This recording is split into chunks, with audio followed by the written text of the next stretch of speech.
Bienvenidos todos. Hoy tenemos un programa muy bonito sobre un conversatorio, en realidad en el que tenemos aquí a través de Buen Punto. Mi nombre es Milagros Salinas y tenemos como invitado a Eneas Bigloni, quien va a hablarnos sobre la situación económica de Argentina y vamos a hacer un pequeño contraste con la situación económica que tenemos aquí en Perú. Bienvenido, Eneas. Bueno, muy buenos días, Mili, y un gusto estar con vos en Buen Punto. Muchísimas gracias. Eneas Bigloni es presidente del Thomas Jefferson Institute de Argentina. Quisiera que nos cuentes primero un poquito sobre tu instituto para poder iniciar ya y poner en contexto cómo es la situación económica en Argentina. Bueno, el Thomas Jefferson Institute for the Americas lo que hacemos es específicamente análisis económico y político de América Latina y de la comunidad de hispanos en los Estados Unidos. Y bueno, por supuesto, digamos, eso incluye a Perú y eso incluye a Argentina, siempre con el objetivo de difundir las ideas de la libertad, ¿verdad? Fortaleciendo un Estado de Derecho y básicamente logrando un fuerte crecimiento, digamos, de lo que sería la libre empresa en los distintos países. Y como analistas, sobreentiendo que manejan excelente este tema justamente. Cuéntanos un poco sobre la situación de Argentina, dado que aquí en Perú se habla mucho de las políticas públicas de Milei y cómo es que ha llegado a este punto, ¿no? En el que hay todo tipo de posturas, hay mucha controversia también. Así que cuéntanos un poco.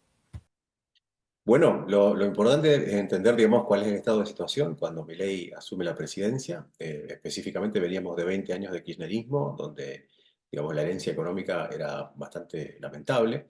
Desde ese punto de vista, lo que hace Milei básicamente es trabajar con una estadística durante la campaña muy importante, que es el tema de cuánto, o sea, cuál ha sido el rol de Argentina en el mundo y cómo le ha ido en materia de crecimiento económico. Entonces, yo lo que hice fue ir a buscar las cifras que Milei muchas veces nombra, que dice que estuvimos entre los países más ricos del mundo, y encontré un trabajo muy bueno de un think tank, digamos, de Inglaterra, que se llama The Richest Countries, GDP, PPP per cápita, que básicamente lo que hace es comparar en libras esterlinas, digamos, cuánto ha sido el ingreso per cápita por persona, digamos, desde el año 1800 hasta 2020 aproximadamente. El punto fundamental es que más o menos desde 1810 en adelante, que es la independencia argentina, hasta más o menos 2 años después de haber empezado la presidencia de Juan Domingo Perón, básicamente Argentina se encuentra entre los 15 países más ricos del mundo, subiendo, bajando en la tabla, desapareciendo a veces un año o dos, en el caso de las guerras, Primera, Segunda Guerra Mundial, etcétera, pero siempre dentro de los 15 países más ricos del mundo en términos de ingreso per cápita.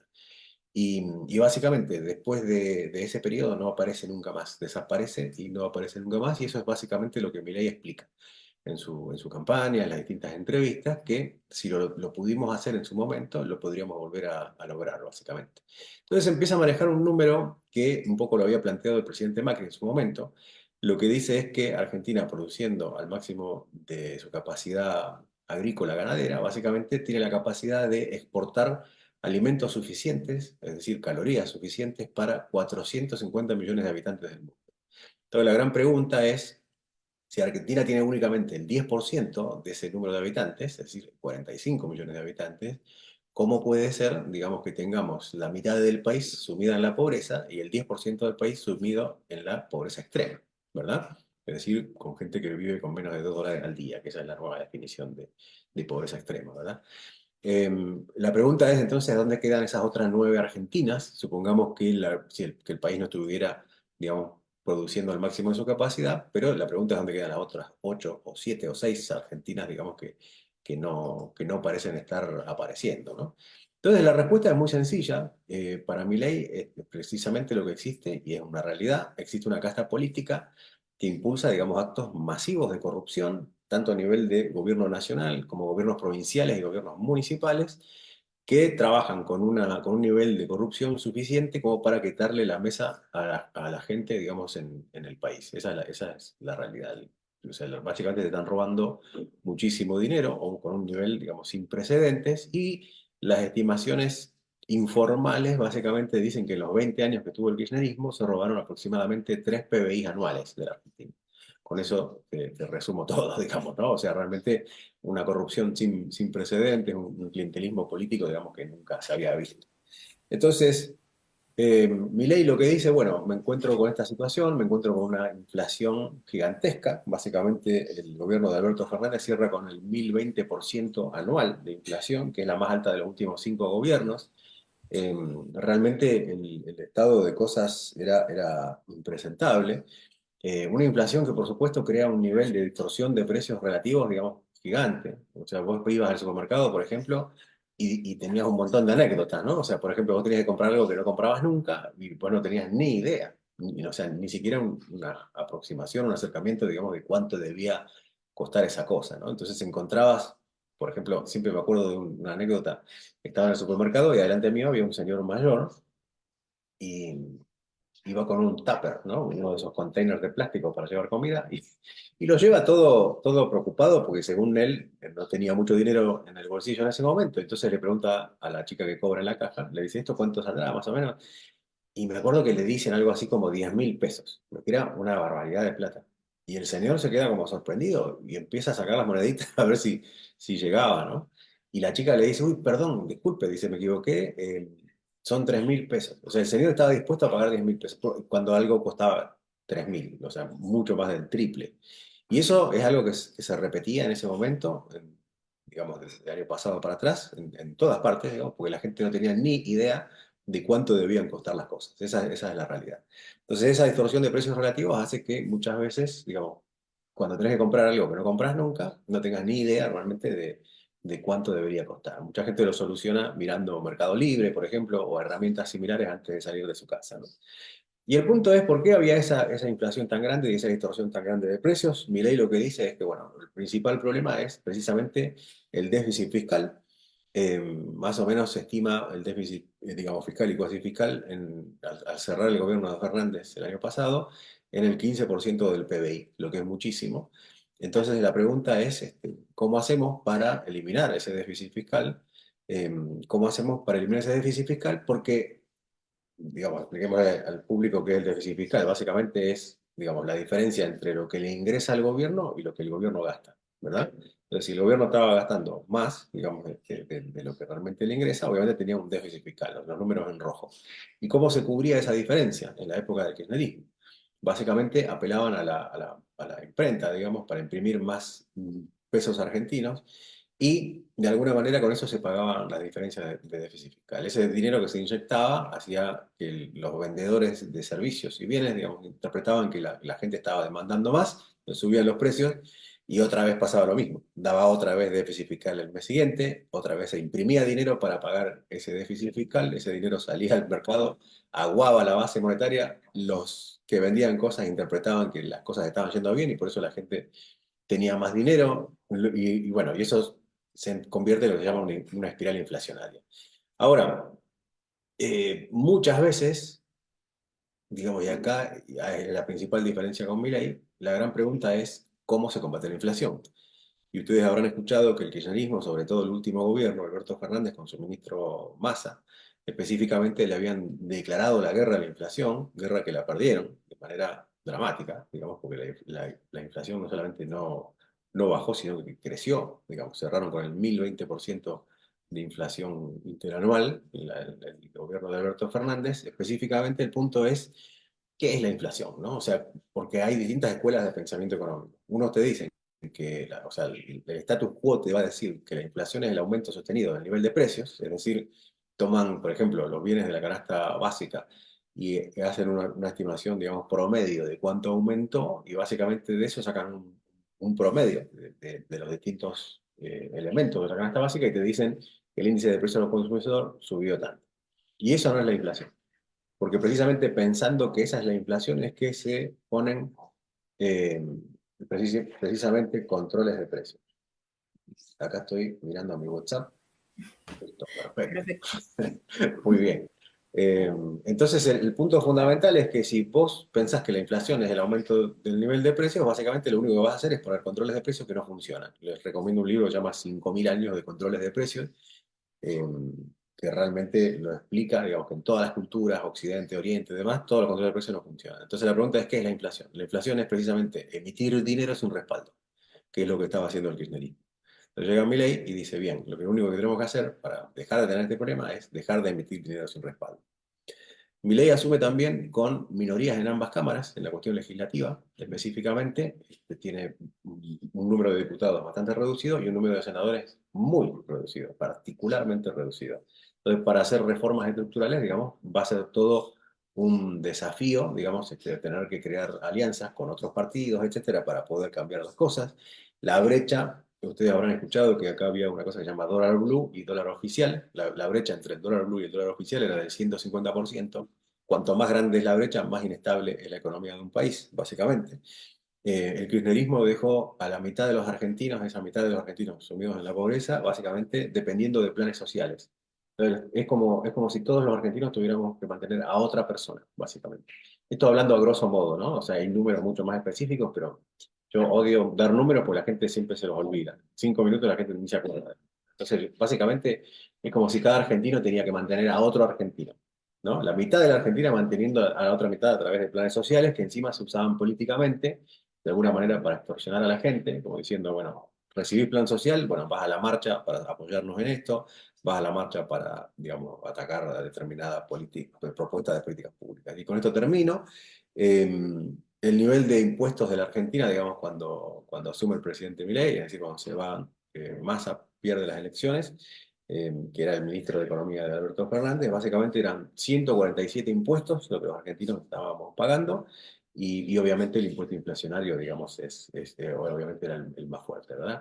Así que bueno, entonces adelante Mili con la situación del Perú, o sea, cuál es la situación económica. Justo te estaba escribiendo al inbox para preguntarte el tema de cuál es el porcentaje de pobreza en Argentina, porque acá en Perú justo ya estamos llegando casi al 30%. De hecho, hubo un tema muy bastante polémico porque se trató como de ocultar, por así decirlo, las cifras reales de pobreza, ¿no? Acá en Ujú. Perú, ¿qué está pasando? Pues los últimos meses han estado soltando bonos, han estado soltando el tema de la CTS, que puedan retirar su AFP, por ejemplo, ya lo aprobaron, y como que de una u otra forma que la gratificación, que ciertos montos de dinero que las personas pueden retirar de sus cuentas actualmente trata de frenar el tema de la pobreza. Sin embargo, sabemos que eso no funciona de esta forma, ¿no? Por otro lado, acá en Perú, pues tenemos, como te digo, casi el 30% de pobreza y cada vez todos los insumos cuestan más. De hecho, cuando uno va a ver la canasta familiar, si bien habían subido el sueldo mínimo, pero también como sube el presupuesto para la canasta familiar, actualmente estamos pasando por esa situación. Y se hacen como cortinas de humo porque políticamente hay un desbalance muy fuerte, ¿no? Ahorita tenemos, desde que pasó lo de Castillo, desde que, bueno, entró Dina, la presidente, en este caso también el Congreso, que ha tenido, tienen muchas discordancias, en fin, tú sabes que el índice de calidad también se ha afectado con esto, las inversiones, de cierta forma, ¿no? Ha habido proyección de un supuesto crecimiento para el PBI en Perú, pero se supone que para entre el 2024 y 2027 el crecimiento tenía que ser 3%. Ahora, cada año se inicia diciendo vamos a crecer un 2%, ¿no? Llega a agosto y te dicen, sí, bueno, vamos a crecer un 1%, ¿no? Porque pasaron ciertas cositas. Llegas a diciembre y te dicen, bueno, crecimos 0,5. Entonces, al final, como que termina siendo todo un globo y pues es bastante inestabilidad. Han habido muchos retiros después de la pandemia de franquicias internacionales. Si bien es cierto, han venido muchas empresas chinas a invertir acá en Perú. De hecho, ha habido millones que han puesto las empresas chinas, ya sea en distintos tipos de industrias, incluso nuevas industrias. No compensa, ¿no? O sea, aún así llega a ese tema. Quería preguntarte nuevamente, ¿cuál es el porcentaje de pobreza en Argentina y qué políticas públicas están como manejándolas y cómo las están ejecutando para de alguna forma disminuir ello? Bueno, algo que te quería decir en base a lo que vos dijiste, nosotros hace 12 años que no crecemos como país. Así que imagínate qué interesante, digamos, ustedes están preocupados porque no van a crecer este año. El punto fundamental acá es que sí, en realidad hay un 50% de pobreza cuando asume Milei y obviamente, porque algo que es bastante difícil de entender es qué hicieron para tratar de mantenerse en el poder los kirchneristas. O sea, lo que hicieron fue tirar la casa por la ventana, básicamente. Emitieron de una manera, digamos, sin precedentes únicamente para ganar las elecciones. Regalaban heladeras, regalaban lavarropas, regalaban zapatillas, regalaban bicicletas. y en el desastre que hicieron antes de irse, digamos, porque obviamente toda esa inflación se iba a proyectar varios meses después, ¿me entendés? Específicamente, digamos, lo que lograron fue dejar con una especie de bomba, digamos, que el gobierno entrante iba a tener que desactivar. Esa es la realidad. Entonces, se puede decir que se profundizó un poquito la pobreza en los primeros meses de Milei, pero obviamente tiene que ver con, digamos, el desastre que hicieron para ganar las elecciones. Y lo más interesante es que más allá de todos los miles de millones de pesos que invirtieron, que emitieron, digamos, para pagar todo esta, digamos, una especie de reelección, digamos, automática, así todo perdieron las elecciones, porque realmente la gente estaba harta, digamos, de este modelo. Por supuesto, entra una persona que no tiene nada que ver con la política. Milei hacía solamente 2 años que era diputado, no viene de un partido tradicional ni nada por el estilo. Y específicamente, yo creo que la gente básicamente dice, estamos hartos de lo que estamos viendo, estamos hartos de ver a los funcionarios de vacaciones con chicas de mala vida, digamos, en yates en Europa, mientras nosotros estamos viendo acá cómo hacemos para comer mañana. Y eso es algo bastante, estoy hablando del caso de Insaurralde, si lo querés buscar, que era uno de los tipos que trabaja para el actual gobernador de la provincia de Buenos Aires, Axel Kicillof. Eh, entonces la gente se aburre de todo eso. La gente se aburre de los porcentajes enormes de, digamos, de corrupción, se aburre de los porcentajes grandes, digamos, de crímenes en las calles. Porque en el fondo, digamos, la pregunta es ¿para qué se creó el gobierno? Y el gobierno se creó para darte defensa, seguridad y justicia, ¿no? Y hoy en día vos ves en la región gobiernos que se llenan la boca, que te dicen que te van a dar vivienda, salud, educación, hasta el gimnasio te van a pagar, ¿no? Pero salís a la esquina y te matan, digamos, por de 20 soles, digamos, ¿no? Entonces vos decís, bueno, pero tendríamos que empezar por cuidar la seguridad de los ciudadanos, ¿no? No prometer un montón de cosas que no van a cumplir. Eh, entonces sí, cuando el último día de la administración Fernández había un 50% de pobreza, hoy se habla de un 55, 60, depende de quién sea el que lo diga. Obviamente la pregunta ¿es culpa de los 20 años de kirchnerismo o es culpa de los 6 meses de Milei? Está muy clara la respuesta, me parece. Son 20 años de kirchnerismo que venían haciendo clientelismo político, extorsionando a la gente, diciéndole cuando gane Milei te van a sacar todos los planes sociales. Los planes sociales obviamente no se sacaron, lo que sí se hizo es empezar a auditar quiénes los reciben y por qué. El gobierno anterior básicamente lo que hacía era dárselo a punteros políticos de ONGs, supuestas ONGs, etcétera, digamos que lo que hacían era decidir, digamos, quiénes recibían esos planes sociales en base a si iban a las marchas, etcétera, donde eran obligados a ir a las marchas. El gobierno actual eliminó todo tipo de intermediario. El gobierno actual le da el dinero a la gente que lo necesita. Hubo mucha gente, digamos, que específicamente estaba cobrando programas sociales y eran empleados públicos, por ejemplo. Un requisito para cobrar un programa social es no tener empleo, con lo cual es totalmente ilegal, digamos, que cobre alguien que tiene un trabajo público. Eh, bueno, en fin, digamos, lo que se está haciendo es, digamos, de alguna manera auditar lo que había. Por ejemplo, esta semana estalló todo un lío, digamos, judicial. Hay un señor que se llama Beliboni, que trabaja manejando un grupo que se llama el Polo Obrero, que es un grupo que está en todas las marchas, siempre cortando las avenidas, las calles en Buenos Aires, cosa que este gobierno, digamos, ha intentado combatir con bastante éxito, porque una cosa es manifestarte, que está muy bien, tenés derecho a manifestarte, pero otra cosa es evitar que la gente vaya a trabajar, ¿no? En el proceso de manifestarte, cortando avenidas y demás. Esos son los que se llaman piqueteros acá normalmente, la gente lo conoce así en los medios. Y este señor lo que le dijeron es, ustedes tienen comedores para los pobres, bueno, la mitad de los comedores que ustedes dicen que están, no existen, para empezar. ¿Sí? Ahora que mencionas justo el caso de Eduardo Beliboni, justo estoy leyendo que hace 2 días le detectaron facturas por 25 millones. Ujú. Y toda esta situación, ¿desde Y son cuándo? facturas de empresas que no existen encima. Esa es la Fantasmas, sí, es preocupación. lo que estoy leyendo. Ujú. Entonces, todos estos programas sociales los han estado redirigiendo, por así decirlo, a conveniencia política, y de esta forma como que han podido sostener, entre comillas, el sistema durante estos Bueno, años. a conveniencia política no, simplemente es, digamos, a ver, cuando Petrovelo, que es la ministra de Capital Humano, que es la que toma este tema de los planes sociales, los comedores, etcétera. Capital Humano, allá es, ¿cómo se llama el ministerio? ¿Ministerio de Capital Humano? Ministerio de Capital Humano, que ahora incluye, digamos, todo lo que sería, digamos, el futuro de los chicos, la alimentación, un poco la Lo que educación. aquí es el Ministerio de Poblaciones Vulnerables, algo así. algo así. La verdad que es bastante creativo lo que hicieron, porque no, Sí. creo que no lo vi en ningún lado, digamos, eso O de sea, no llamar. entiendo, que tienen un ministerio específico para los programas sociales de forma transversal y aparte tienen ministerio para cada tema. Claro, antes había Ministerio, digamos, de Acción Social, por otro lado, había el Ministerio de Educación, etcétera. Mi ley lo que dice es, si a un niño no le das de comer con los nutrientes necesarios para tener un cerebro fuerte, digamos, obviamente, por más plata que gastes en educación, no va a entender nada cuando esté ni en la escuela ni en la universidad. Entonces lo que dice es juntarlo, porque van juntas las cosas. Lo que necesitamos es niños que tengan cerebros alimentados correctamente para después, cuando vayan a la escuela y cuando vayan a la universidad, entiendan y aprendan.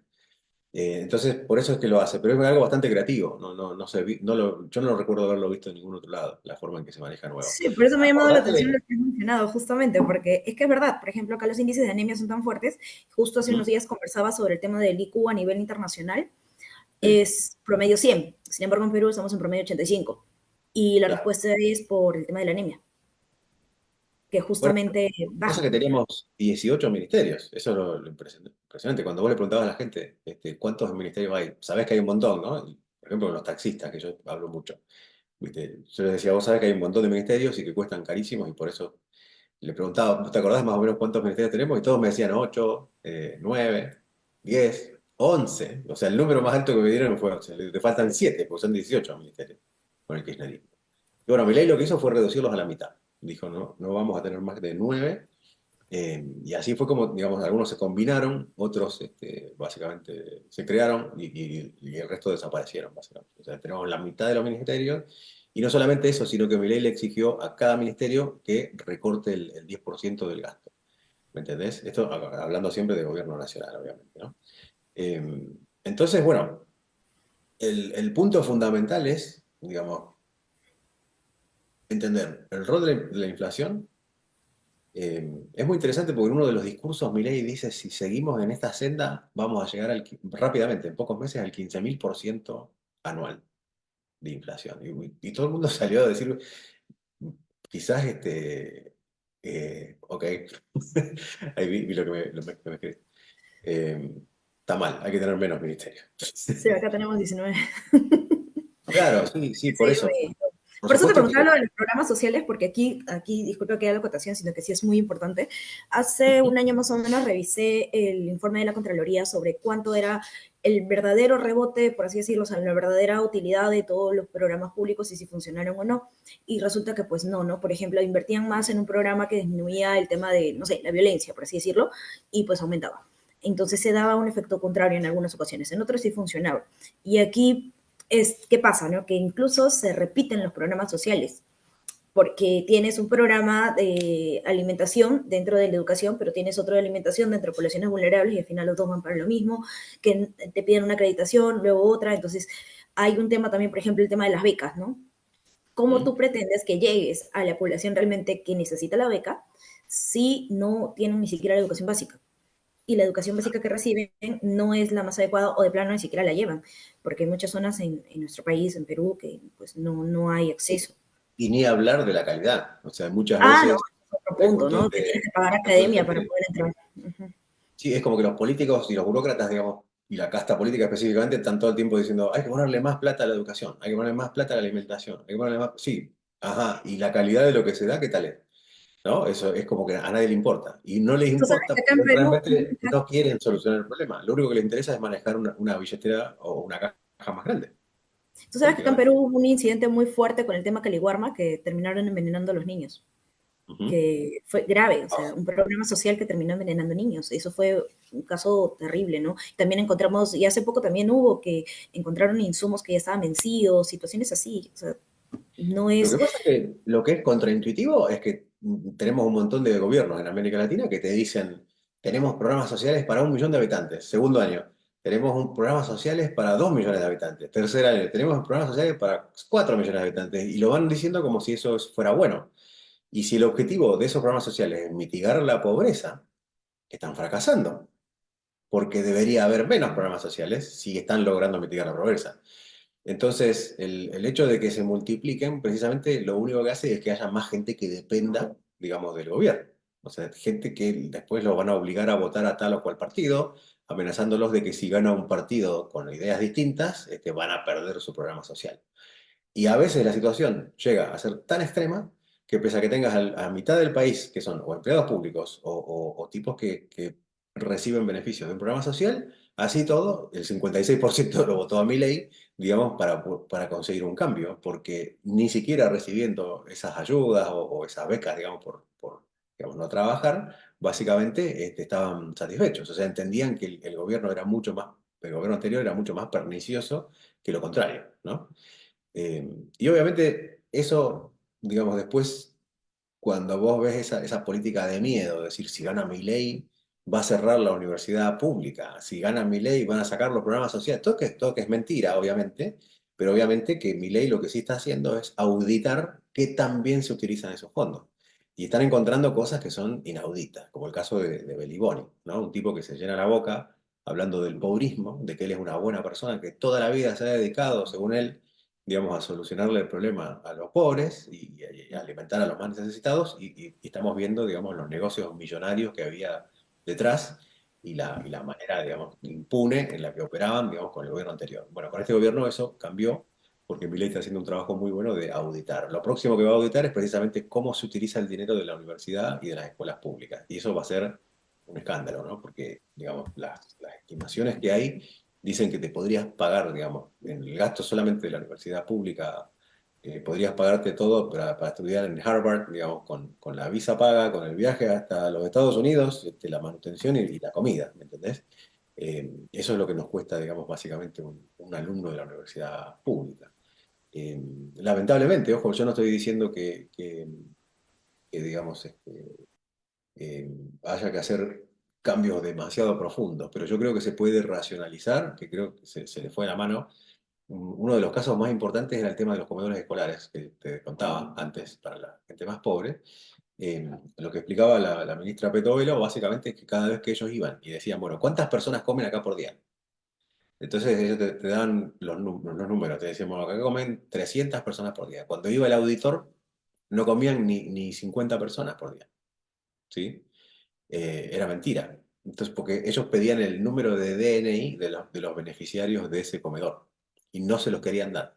No se los querían dar porque estaban infladas las cifras. Había tres o cuatro veces más de lo que realmente la gente iba a comer. Después, cuando recibías la comida y auditaban qué tipo de comida se estaba sirviendo, básicamente se había presupuestado lo más caro y se servía lo más barato. Entonces, la diferencia de precio, digamos, ¿a dónde va?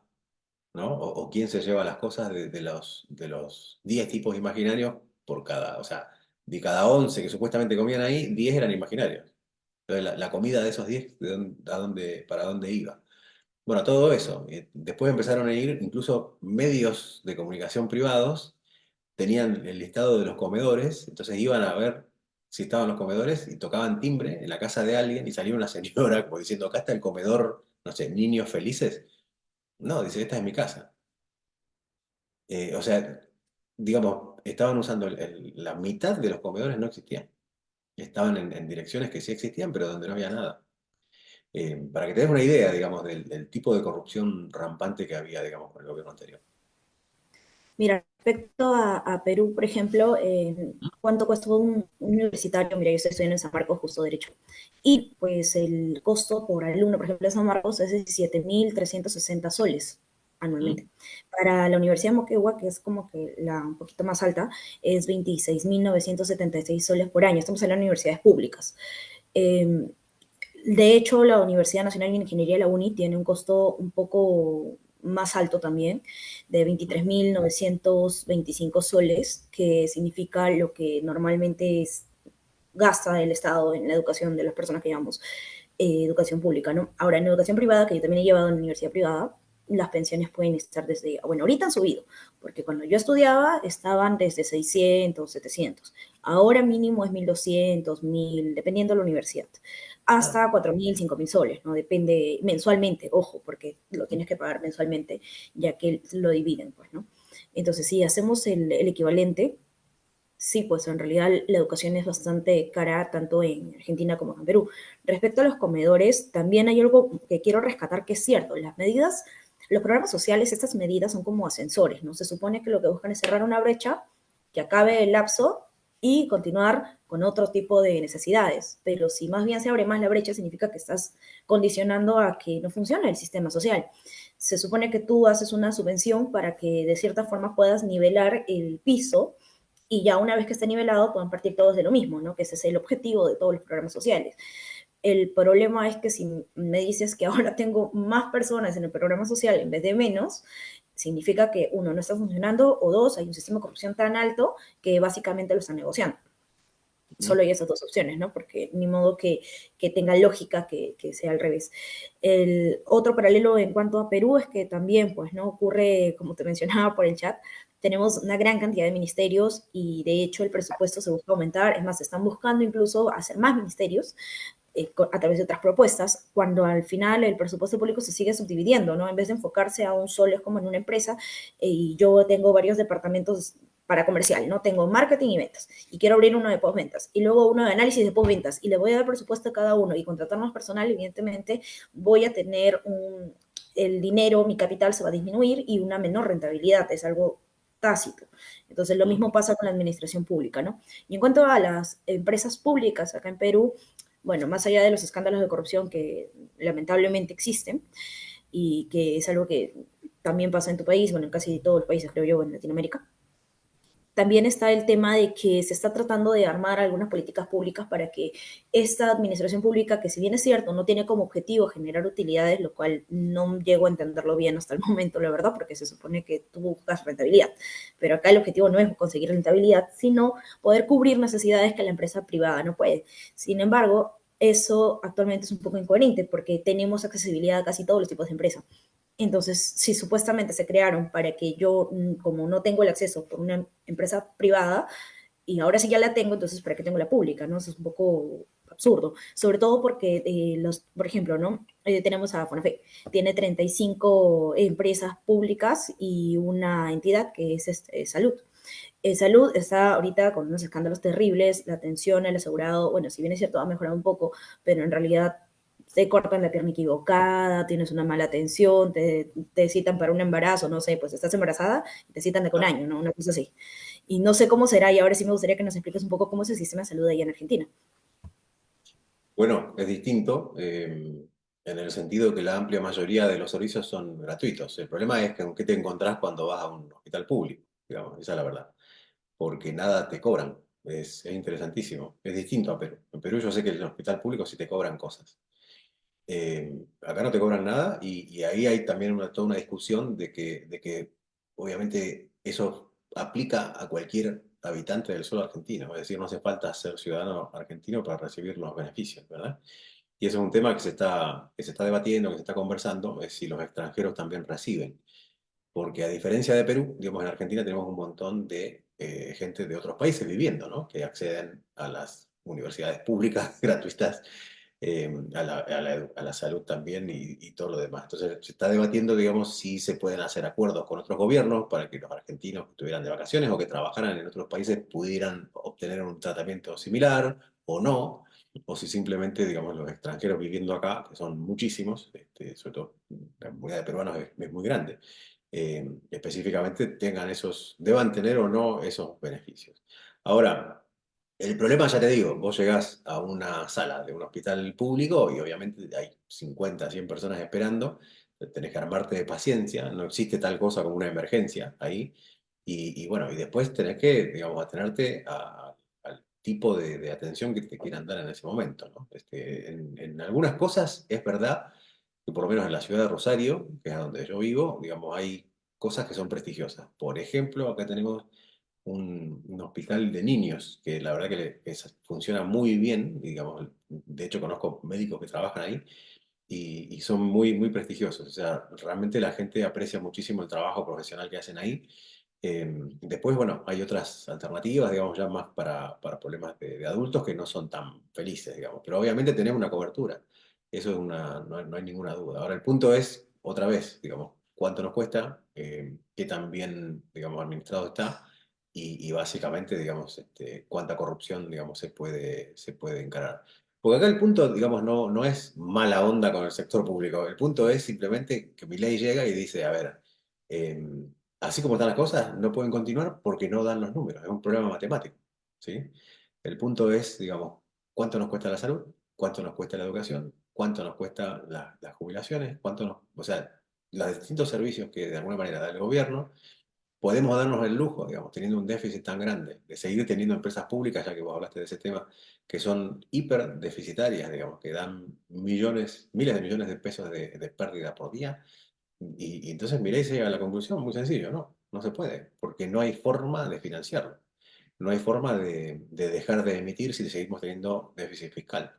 Entonces dice, ¿qué hacemos? Arreglamos el déficit primero, después dejamos de emitir porque ya no va a haber déficit que pagar emitiendo, eso va a hacer que la inflación se reduzca. Vos fíjate, los números de inflación los tengo por acá, para no equivocarme. Los tengo anotados por acá, déjame ver. Eh, Fíjate, cuando asume Milei, la inflación era del 25,5% de ese mes, o sea, mensual estamos hablando, ¿eh? Fíjate que la barbaridad, que es un número de inflación mensual. El último mes que estuvo Alberto Fernández en el poder, la inflación era del 25,5 mensual. En enero de este año, del 20,6. En febrero de este año, del 13,6. En marzo de este año, del 11%. Y en abril ya pasamos a tener una inflación mensual, digamos, de un solo dígito, 8,8%. Y ya se proyecta, digamos, que va a bajar más o menos a la mitad, 4 más o menos para este último mes, ¿no? Precisamente para el mes de mayo, que sale, digamos, la información sale ahora en junio. Entonces vos fíjate que está funcionando y lo más interesante es la velocidad con la que está funcionando. Entonces, eso te permite ver, digamos, que la forma en que emitían era desbocada, porque normalmente no reacciona tan rápido la inflación, no se corrige tan rápido. Vos fíjate que cuando ves reformas similares, reformas, digamos, pro mercado en otros países, vas a darte cuenta que en muchos casos toma años en corregirse. Pero, digamos, era tan grosero acá la emisión, ¿no? Digamos, de dinero para pagar gastos, para pagar déficit fiscal, y vos fíjate que apenas se corta, ¿no? Y se lleva prácticamente a cero. Fíjate la forma cómo ha reaccionado, digamos, ¿no? Y bueno, y hoy en día tenés un montón de gente, porque la pregunta siempre yo creo que es muy importante, ¿no? Porque uno tendrá los números, uno tendrá la buena onda y uno tendrá la teoría. Pero yo creo que es muy importante hablar con los ciudadanos de a pie, ¿no? Salir y conversar con los taxistas, con la gente. Hoy en día tenés una amplia cantidad de gente, digamos, que está entusiasmada con las reformas que está haciendo Milei desde el punto de vista de que en muy pocos meses hizo lo que dijo. ¿Entendés? Él llegó, hizo un diagnóstico, dijo, bueno, acá pasa esto, hay que solucionarlo así, con 3 o 4 medidas, las aplicó, les prometió no mentirles, les prometió a veces tener malas noticias, pero digamos, y si bien a él no le gusta ser portador de malas noticias, le dijo que siempre le va a decir la verdad, y hasta ahora lo dijo. Eh, ¿Se cometieron errores? Sí, por supuesto, algunos errores se han cometido, pero yo creo que lo importante está en la ortodoxia, en mantenerse, digamos, porfiado, cabeza dura, digamos, en cosas muy importantes. No se emite un centavo, no se permite un solo centavo de déficit fiscal. Eh, Vamos a sanear al Banco Central, eso es muy importante. Las cuentas, los pasivos del Banco Central que eran enormes. Eh, Eran, si no me equivoco, el 5% del Producto Bruto Interno, para que tengan una idea del tamaño de los pasivos del Banco Central. Eh, y entonces, bueno, vos, digamos, lo que tenés que hacer es entender, digamos, cuáles han sido las reformas. Algo que estoy seguro que has escuchado ahí en Perú es que básicamente hay un paquete de leyes grande que quiere pasar Milei. Hasta ahora no le han aprobado absolutamente ni siquiera una sola ley a Milei. El paquete de leyes incluye 1.000 reformas estructurales. 700 de esas reformas se llama Ley Bases, en honor a la Constitución alberdiana de 1853, del famoso libro de Alberti que se llamaba Bases y Punto de Partida para la Organización Nacional. Y básicamente otras 300 reformas, 700 son de la ley base y 300 son de un decreto de necesidad de urgencia. Es la primera vez, si no me equivoco, en 150 años, una cosa así, que el Congreso le rechaza un decreto de necesidad de urgencia al presidente, para que tengan una idea del odio que tienen. Y la pregunta es, ¿por qué quieren frenar esas 1.000 reformas estructurales? Precisamente porque muchas de esas 1.000 reformas estructurales están destinadas a eliminar todas las fuentes de corrupción de la casta política. Entonces, específicamente, la casta política lo que quiere es seguir teniendo esos curros, esos kioscos, ¿no? Curros acá sería como engaños, digamos. Kioscos sería como un negocito, digamos, ¿no? Por debajo de la mesa. Entonces, el gobierno yo creo que ha tenido, que tiene una política de comunicación espectacular. Todos los días Manuel Adorni, el vocero presidencial, sale, que te recomiendo que lo veas, si podés. Manuel Adorni todos los días sale a responder todas las preguntas. Específicamente lo que ha establecido es una lógica muy sencilla.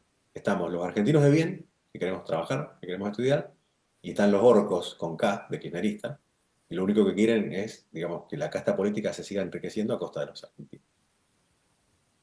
Perfecto, sí. Me parece impresionante que no le hayan aprobado ninguna ley, es algo que me ha dejado atónita, porque lo que trata como de hacerse público o lo que llegue es como que él ya tiene aprobado todas sus leyes y que sus leyes no han generado ningún tipo de cambio, etcétera, ¿no? Lo que decías en un inicio, ¿no? Que es 20 años de las gestiones anteriores, o de la gestión anterior, o 6 meses de esta gestión, lo cual es bastante absurdo, porque en 6 meses, sí, pues en políticas públicas no puedes hacer mucho. Mirá, una cosita que te va a llamar la atención, por 2 segundos. Al Congreso, a la Cámara de Diputados y a la Cámara de Senadores, nosotros seguimos bicamerales, no como Perú que tiene una sola, digamos, le decían la Ya no escribanía. tenemos una sola. A partir del siguiente periodo va a ser doble.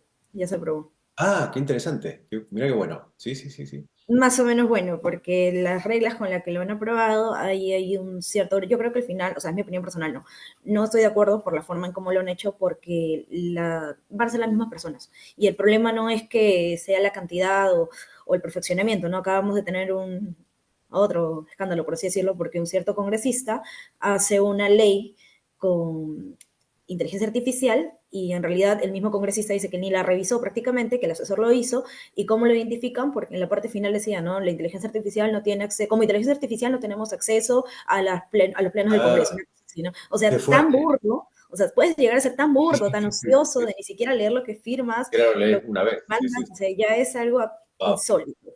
Entonces, tú te imaginas a estas personas postulando nuevamente, obviamente así pongas bicameralidad o lo que quieras, si son los mismos, Ujú. no tiene lógica. No hay una calidad legislativa verdadera. En el kirchnerismo se decía que el Congreso era una escribanía, porque absolutamente cualquier cosa que el kirchnerismo proponía se aprobaba y cualquier cosa que ellos derogaban se derogaba. Entonces era simplemente mandar para que alguien lo selle, ping, lo firmen y ya estaba. Y a mi O ley no le sea, aprueban absolutamente nada, ¿me entendés? Pero y no puede nada. hacer nada al respecto.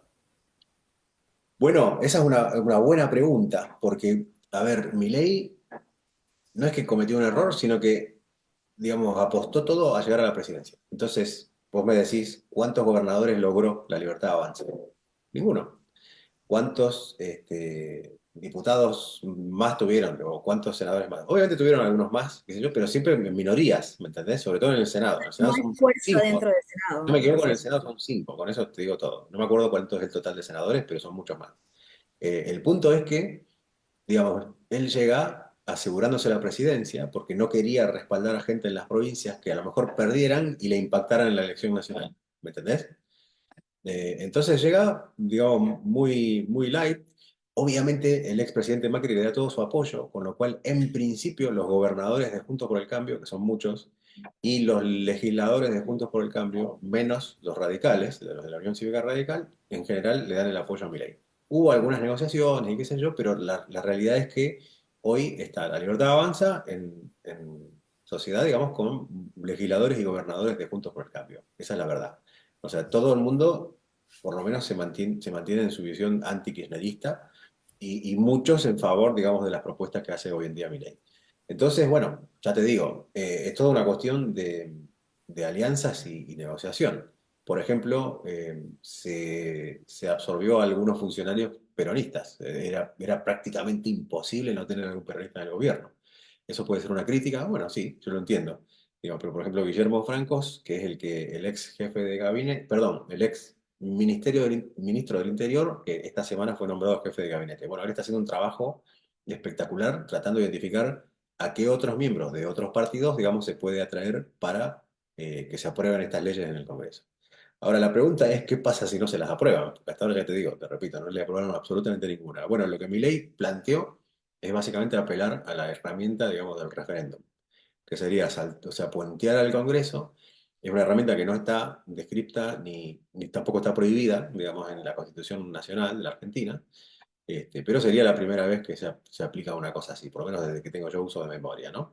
Y la idea sería muy similar a lo que hizo Daniel Noboa hace 15 días, 20, en Ecuador, que básicamente lo que dijo es, hace 4 gobiernos que no nos aprueban ninguna reforma importante porque la Asamblea Nacional Ecuatoriana está plagada de correístas, entonces no hay forma de que se apruebe ninguna reforma.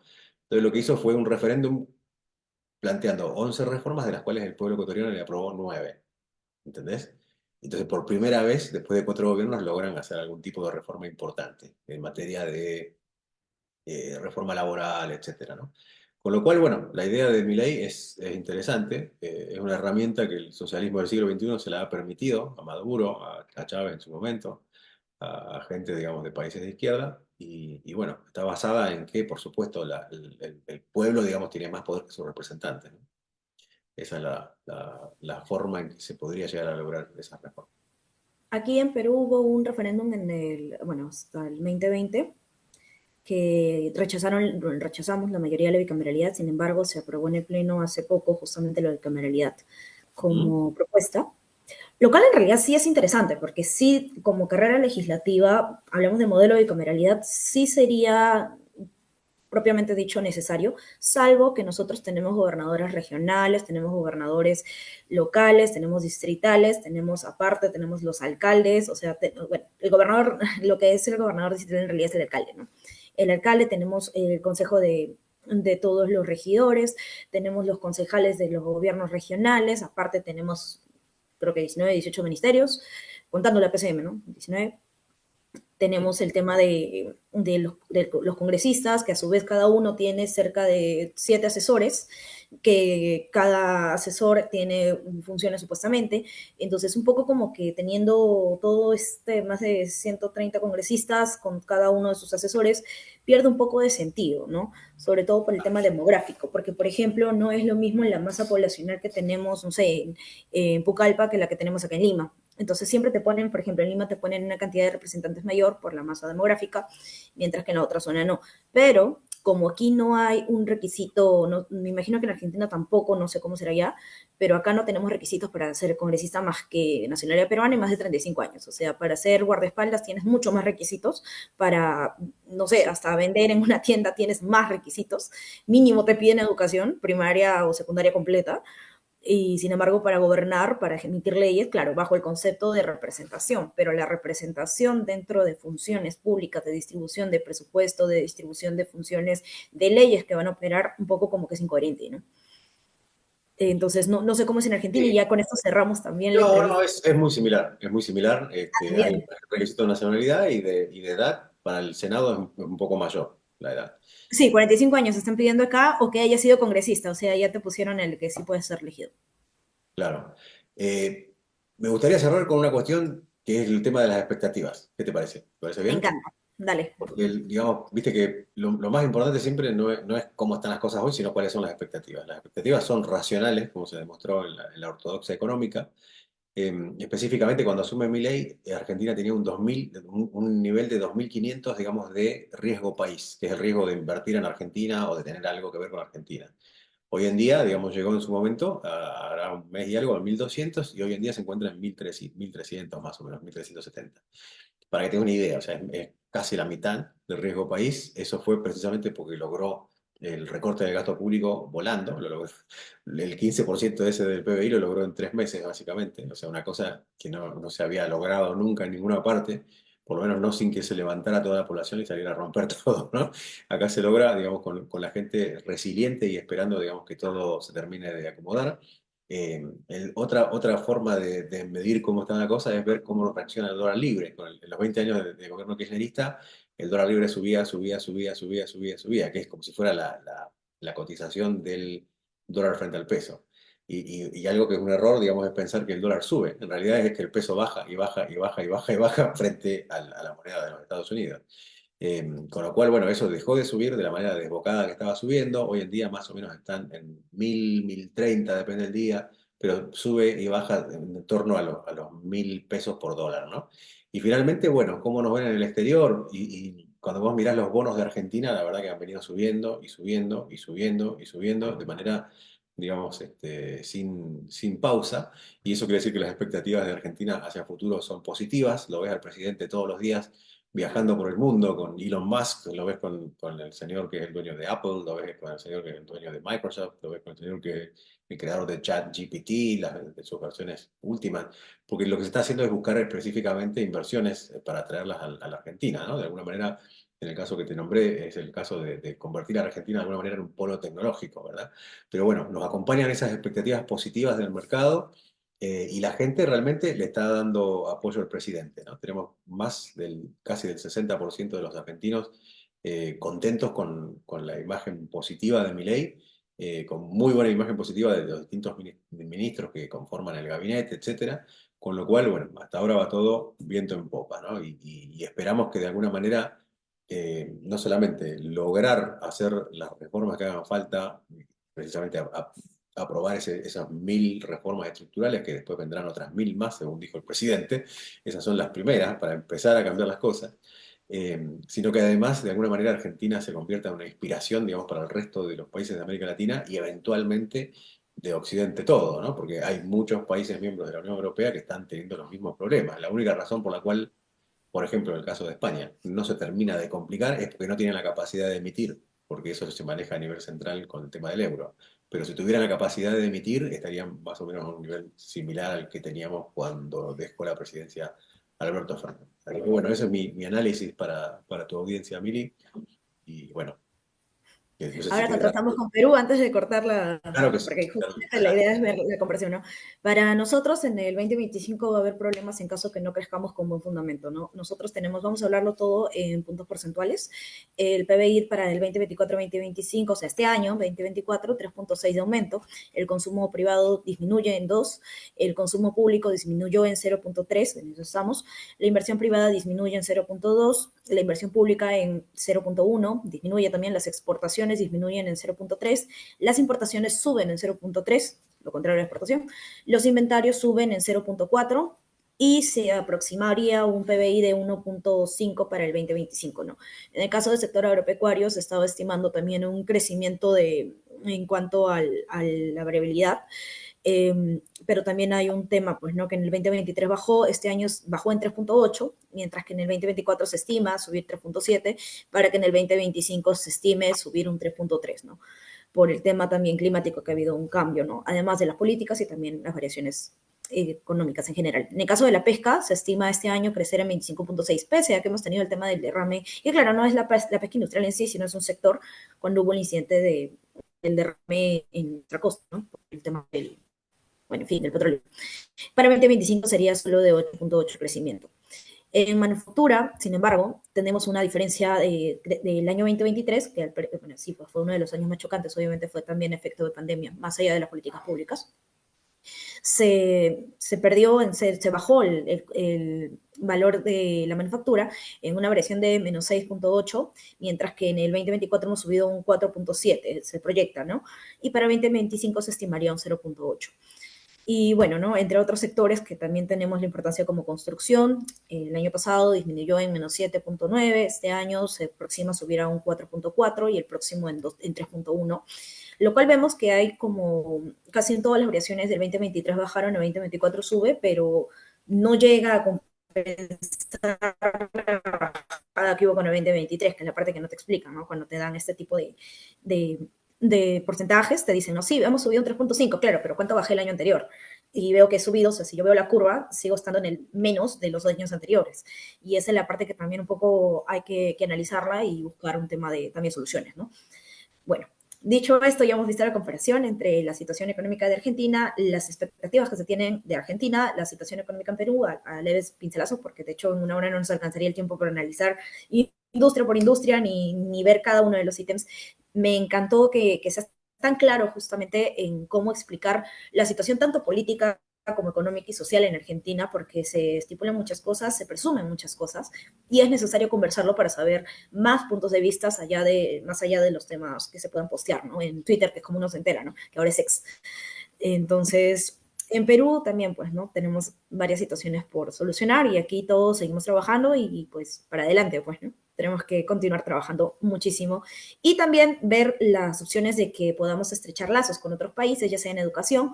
Así que te invito a que seas parte también de dictarnos algunas charlas sobre el tema de economía, sobre gestión, sobre propuestas para los chicos de Jóvenes del Milenio y también para otras organizaciones.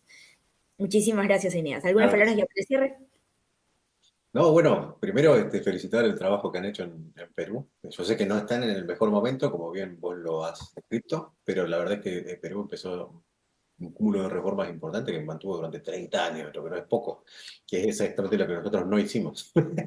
Y también, digamos, porque en Perú he estado y conozco muchísima gente y sé que la gente es súper trabajadora, súper pilas y bueno, y sé que merecen, digamos, que realmente les vaya muy bien en base a ese mérito que se ganan todo el tiempo trabajando y capacitándose, ¿no?